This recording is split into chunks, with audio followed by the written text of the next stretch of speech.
मैं जा रहा हूँ। इसमें तो थोड़ा अपनी किसानी पे भरोसा होना चाहिए। उसमें क्या है, मान लीजिए एक परिवार में 4 बच्चे और 4 बच्चों में से 3 ने तो अच्छी पढ़ाई की, एक ने बहुत कम पढ़ाई की, वो बार बार फेल हो रहा था या कुछ भी अच्छा नहीं कर रहा था, तो उसको क्या कहा जाएगा, तू खेती कर ले, तू कुछ मत कर, तू खेती कर ले, जो हमारे परिवार की खेती उसको तू संभाल, बाकी 3 नौकरी करेंगे, कोई डॉक्टर बनेगा, कोई इंजीनियर बनेगा, कोई कुछ करेगा। तो जो जिसके पास शिक्षा नहीं है वो जब खेती में उतरेगा, एक वसूलों के साथ नहीं उतरेगा, एक लक्ष्य के साथ नहीं उतरेगा, तो वो फिर उसमें फेल हो जाता है, वो फिर मंडी के रास्ते ही काटते रह जाता है। उसमें ना तो उसको सरकार की स्कीम्स का पता रहता है, ना उसको पता रहता है मुझे क्या करना चाहिए, वो उसी को वसूल को करता है जो आसपास ही किसान कर रहे हैं। मान लीजिए प्रिपेयर कैसे किया कि मैं अब नौकरी छोड़ रहा हूँ और अब मैं काम शुरू कर रहा हूँ, तो क्या वो प्रोसेस उसमें एक दिन भी समस्या नहीं आएगी, क्योंकि खेती में समस्या आएगी ही क्यों।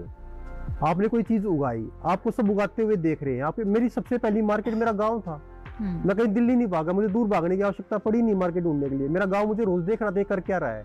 अगर मान लीजिए मैंने सरसों भी लगाई तो मेरा गांव देख रहा था भाई कैसे लगाई, क्या डाल रहा है, क्या नहीं कर रहा है, क्या नहीं कर रहा है। सबसे पहले वो लेने के लिए खड़े थे, मेरी बुक कर ले भाई, मेरी हो गई सरसों तेरी के लिए।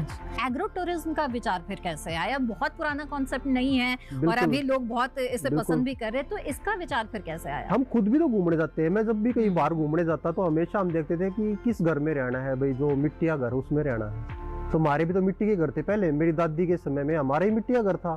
लेकिन किसान फिर शर्म में आ गया कि मेरा कच्चा घर है तो इसका मैं फिर गरीब हूँ, उसको तोड़ के अपनी सारी इनकम लगा के जितना भी वो कमाता है उसको मार्बल के पत्थर में लगा देता है कि ये बड़ा घर मुझे बनाना है। वो फिर कहते हैं अरावली बचाओ, मतलब पहले पत्थर मांगते हैं और फिर कहते हैं बचाओ। आय बढ़ानी, लेकिन खर्चों को कम करना है।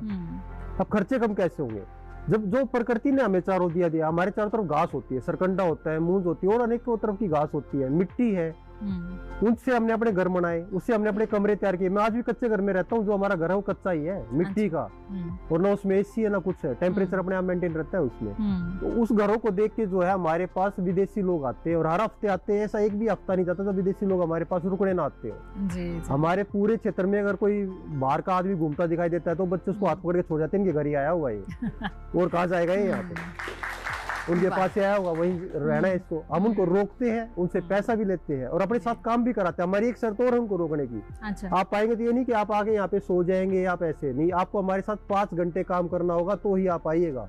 अच्छा। आप अपनी शारीरिक क्षमता के हिसाब से काम कर सकते हैं। आप फिट है तो आप खेत में कस्सी चला सकते हैं। आपके अगर कमर में दर्द है, आप बुजुर्ग है तो आप हमारा चावल साफ कर सकते हैं, हमारी दाल साफ कर सकते हैं, हमारा तेल छाड़ सकते हैं। अनेकों तरह के कार्य है। आप हमारे साथ 5 घंटे आपको काम करना होगा, फिर आप रुकेंगे और लाइन लगी रहती है। अच्छा, तो एक तरह से ये कहा जा सकता है कि परंपराओं से हमें जो कुछ भी मिला हुआ है